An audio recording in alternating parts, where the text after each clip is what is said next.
Especial de Halloween, gente. Hoje a gente vai desenterrar umas histórias bizarras que inspiraram alguns dos filmes de terror mais assustadores de todos os tempos.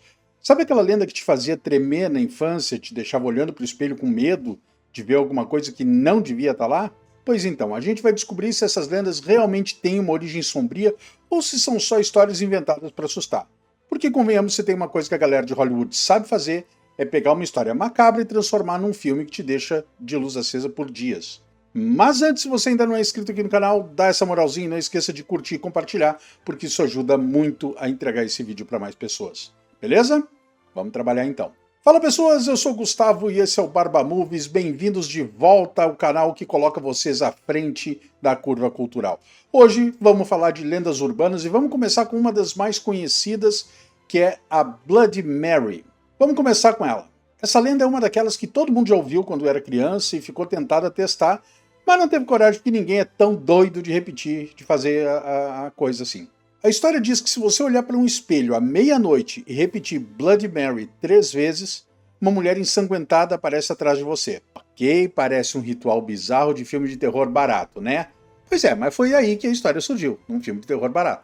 Existem algumas teorias sobre a origem da Bloody Mary, mas uma das mais populares envolve a Rainha Maria I da Inglaterra, também conhecida como Maria a Sanguinária.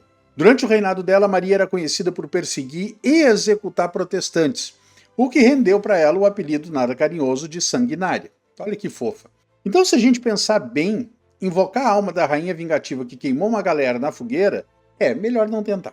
Outra teoria é que Bloody Mary poderia ser uma referência a Mary Worth, uma mulher supostamente envolvida com bruxaria que teria sido queimada na fogueira. A galera da época adorava acusar alguém de bruxaria e sair queimando, então dá pra ver como essa lenda se espalhou e foi parar em todos os colégios do mundo. Bloody Mary já inspirou uma pá de filmes e episódios de séries. Quem lembra do Espelho em Sobrenatural? Ou o filme Lenda Urbana 3, A Vingança de Mary? Todas essas histórias bebem dessa fonte usando o conceito de espíritos vingativos presos no reflexo do espelho. Basicamente, se você vê um espelho em qualquer filme de terror, já sabe que vai dar ruim. O Homem do Gancho. Outra lenda urbana que ganhou vida em Hollywood é a do Homem do Gancho, ou Hookman. Essa história sempre começa com um casal de adolescentes num carro, estacionando num lugar remoto, achando que a única preocupação deles é o pai brabo da namorada, né, que pode aparecer. Mas não. A notícia no rádio fala sobre um assassino que fugiu de um hospital psiquiátrico e que, surpresa, tem a porcaria de um gancho no lugar de uma das mãos. A origem dessa lenda é meio nebulosa, mas relatos da história começaram a circular na década de 50, junto com o boom dos filmes de terror voltados para adolescentes. Tem algo de psicológico aí, o medo moralista de que se você se afastar demais da sociedade, se for tentar aproveitar a vida numa rua deserta, um serial killer vai te lembrar de ficar na linha. Em algumas versões da lenda, o casal ouve o barulho de algo arranhando o carro, foge e no dia seguinte encontra o gancho preso na maçaneta do carro. Essa história foi recontada e reimaginada um potilhão de vezes. Um dos exemplos mais clássicos é o filme Eu Sei o que Vocês Fizeram no Verão Passado, onde o assassino usa um gancho como arma. Mas a gente também pode encontrar elementos dessa lenda em filmes como A Hora do Pesadelo, até no filme Lenda Urbana ou na própria série Sobrenatural, que tem um episódio, se não me engano, na primeira temporada, que é justamente o Homem do Gancho. Slenderman. Vamos falar de alguma coisa mais recente e bizarra agora. O Slenderman. Essa coisa estranha de terno e gravata com braço comprido e sem rosto, que parece um cara que estudou comigo, apareceu na internet e de repente estava em tudo que era site, fórum e jogo de terror. Mas ao contrário das lendas mais antigas, o Slenderman foi de fato criado por alguém. Em 2009, o Slenderman nasceu como parte de um concurso de Photoshop num fórum chamado Something Awful. A ideia era criar imagens assustadoras e adicionar histórias perturbadoras nelas. Um usuário chamado Eric Knudsen criou a primeira imagem do Slenderman, descrevendo a coisa como um ser que persegue crianças e leva elas para florestas sombrias. E como a internet adora uma história de terror, a lenda se espalhou feito fogo em gasolina. O problema é que eventualmente o Slenderman saiu do controle e se tornou um mito que algumas pessoas começaram a acreditar de verdade. Isso levou ao caso bizarro de 2 adolescentes que esfaquearam uma colega de escola em nome do Slenderman, achando que ele as obrigaria a fazer isso. E aí, um troço que começou como um meme acabou virando uma tragédia real. Em 2018, o Slenderman ganhou um filme, mas honestamente o longa foi tão criticado que o verdadeiro horror foi assistir o filme. Apesar disso, o personagem já tinha virado um ícone do terror moderno, aparecendo em jogos, vídeos do YouTube e até em séries de TV. Se eu não me engano, tem um episódio de Sobrenatural que ele aparece. Ele é a prova de que, com a internet, novas lendas podem surgir e se espalhar tão rápido quanto as antigas. Ouija. Quem nunca ouviu falar do jogo do copo?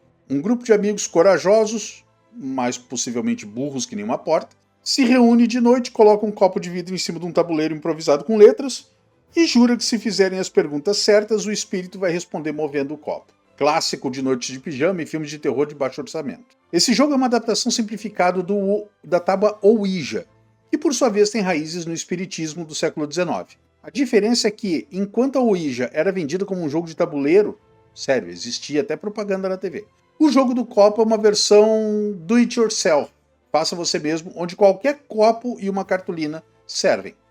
A ideia por trás do jogo é que o copo é movido por espíritos que respondem às suas perguntas, mas o mais provável é que quem está empurrando o copo é o seu amigo sacana que não consegue levar nada a sério.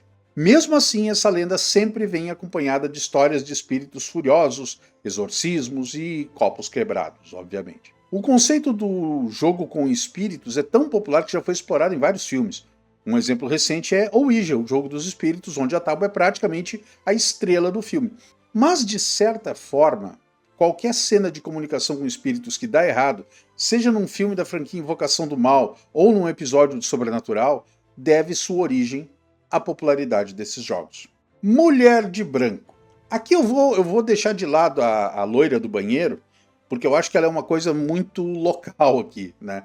Então não teve tanta influência em filmes. Mas a Mulher de Branco é um clássico de vários países. É uma figura fantasmagórica, geralmente descrita como uma mulher com longos cabelos escuros, vestindo um vestido branco, às vezes seco, às vezes molhado, que vaga pelas estradas, becos e campos. Normalmente sua aparição está ligada a uma tragédia pessoal, como a perda de um filho ou uma traição brutal. A história da Mulher de Branco aparece em várias culturas ao redor do mundo, cada uma tem uma versão trágica para isso. A mais conhecida, pelo menos para a esmagadora maioria das pessoas, é a versão mexicana, que tem a famosa La Llorona, desculpa o meu espanhol, que é tão bom quanto o meu chinês. É uma mulher que afogou seus filhos num momento de desespero e agora busca vingança, assombrando rios e riachos, chorando por suas crianças. No Japão, uma lenda similar envolve Oshirobaba, uma mulher que aparece em lugares escuros pedindo maquiagem. Se você se recusar a ajudar, ela revela o rosto horrível e acaba te amaldiçoando. Essa lenda é tão popular que gerou filmes inteiros dedicados a ela. O exemplo mais famoso é o filme A Maldição da Chorona, que adapta a lenda da Chorona, não vou falar em espanhol isso aqui, de forma bem direta. Mas se você parar para pensar, qualquer filme que tem uma figura feminina de branco chorando ou assombrando alguém, provavelmente foi inspirado por essas lendas. Palhaço assassino. A gente não tá falando do Coringa aqui, tá? A lenda do palhaço assassino é uma das que mais mexe com o medo da infância da gente. A história fala de um palhaço que aparece em festas infantis ou ruas escuras, mas em vez de fazer balões de cachorrinho, ele sai por aí cometendo crimes macabros. A origem desse mito tem algumas inspirações macabras na vida real. Em 1970, um serial killer chamado John Wayne Gacy chocou os Estados Unidos ao se descobrir que ele trabalhava como palhaço em festas infantis enquanto cometia assassinatos brutais. A descoberta dos crimes de Gacy solidificou o conceito de palhaços assustadores na cultura popular e inspirou milhares de histórias macabras. O palhaço assassino foi imortalizado na literatura com o Pennywise, o vilão de It, A Coisa, do Stephen King, e a partir daí virou uma febre. Filmes como Palhaços Assassinos do Espaço Sideral também brincam com essa lenda de uma forma bizarra. Mas vamos ser honestos, ninguém vai ver um palhaço do mesmo jeito depois de conhecer o Pennywise. O Homem do Saco. Trocadilhos à parte, se você cresceu ouvindo seus pais falarem que se não se comportasse, o Homem do Saco ia te levar, bem-vindo ao clube, fizeram esse terrorismo comigo também. Essa lenda urbana é praticamente universal, tem variações ao redor do mundo, sempre envolvendo uma figura sombria que sequestra crianças mal comportadas. A história do Homem do Saco tem várias versões e raízes que remontam à Europa medieval. Em muitas culturas, ele é descrito como um homem miserável que carrega um saco onde guarda as crianças que ele sequestra. Em algumas versões, ele é um demônio disfarçado de humano, em outras, ele é só um mendigo desesperado em busca de vingança contra a sociedade. Seja qual for a versão, o Homem do Saco é a maneira que a humanidade encontrou de manter as crianças na linha.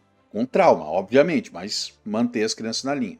Essa figura aterrorizante inspirou várias histórias e filmes, como Krampus, onde uma criatura demoníaca caça crianças desobedientes, e o infame Babadook, que personifica um medo inexplicável, inevitável, mas é em filmes menores e antologias de terror que o Homem do Saco brilha, servindo como uma metáfora para o medo do desconhecido e do abandono.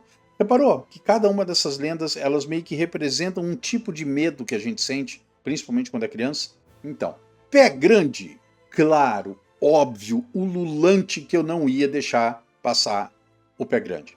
Também conhecido como Bigfoot, ele é uma criatura lendária que supostamente vive nas florestas remotas do norte da América do Norte. Ele é descrito como um hominídeo peludo e muito grande. O Pé Grande é o pesadelo de qualquer um que resolve acampar no meio do nada. As histórias do Pé Grande surgiram com as tribos nativas americanas, que falavam de um ser peludo, meio homem, meio besta, muitas vezes chamado de Sasquatch, e que vivia nas florestas. Mas foi em 1958 que o mito ganhou força, quando pegadas gigantescas foram descobertas na Califórnia. A mídia entrou num frenesi insano e desde então, milhares de avistamentos e registros mal feitos mantiveram o Pé Grande vivo na cultura popular. O Pé Grande já inspirou muitos filmes, desde comédias como Harry e os Hendersons até terror puro como Willow Creek. Ele é o tipo de criatura que mexe com o nosso medo do desconhecido e das coisas que podem estar espreitando nas sombras das florestas.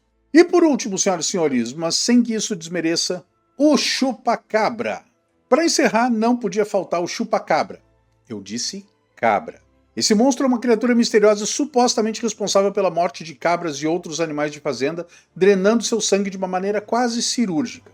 A primeira menção ao chupacabra aconteceu em Porto Rico, nos anos 90, quando animais começaram a aparecer mortos com marcas de perfuração no corpo e sem uma gota de sangue. A descrição da criatura era bizarra. Olhos vermelhos, pele escamosa, espinhos nas costas e um gosto especial por cabras e galinhas. Relatos semelhantes começaram a surgir no México, nos Estados Unidos e em vários países da América Latina, e o mito do chupacabra se espalhou rapidamente. Embora o chupacabra ainda não tenha um grande filme de destaque em Hollywood, ele é frequentemente mencionado em documentários, episódios de séries de TV e até videogames. Ele é um daqueles monstros que a gente ama odiar, e o fato de ser um vampiro de animais só torna a coisa mais bizarra e fascinante. Ah não, lembrei. O chupacabra aparece em uma cena, ou duas cenas, de Hotel Transilvânia 3, se eu não me engano. Ele aparece ali. Claro, uma versão desenho animado do Genndy Tartakovsky, né? Então por que essas lendas fazem tanto sucesso? Talvez seja porque todo mundo adora uma boa história de terror. Talvez a gente queira acreditar que existe algo mais por trás do que a gente vê. Ou talvez seja só uma maneira de expressar os nossos medos coletivos. Mas o fato é que Hollywood sempre vai continuar explorando essas histórias para criar filmes que nos fazem olhar duas vezes para o espelho ou evitar estradas desertas à noite. Então, galera, da próxima vez que vocês virem um espelho meia-noite, ouvirem um arranhão de carro, ou decidirem brincar com um copo, lembrem-se, talvez essas lendas não sejam tão fictícias assim. E era isso, pessoas. Esse foi o vídeo de hoje. Eu espero de coração que vocês tenham curtido. Obrigado por ficar até o final. Se teve valor para vocês, não esqueçam de curtir, comentar, se inscrever no canal. A gente se vê no próximo vídeo. Um grande abraço e fiquem todos com Deus.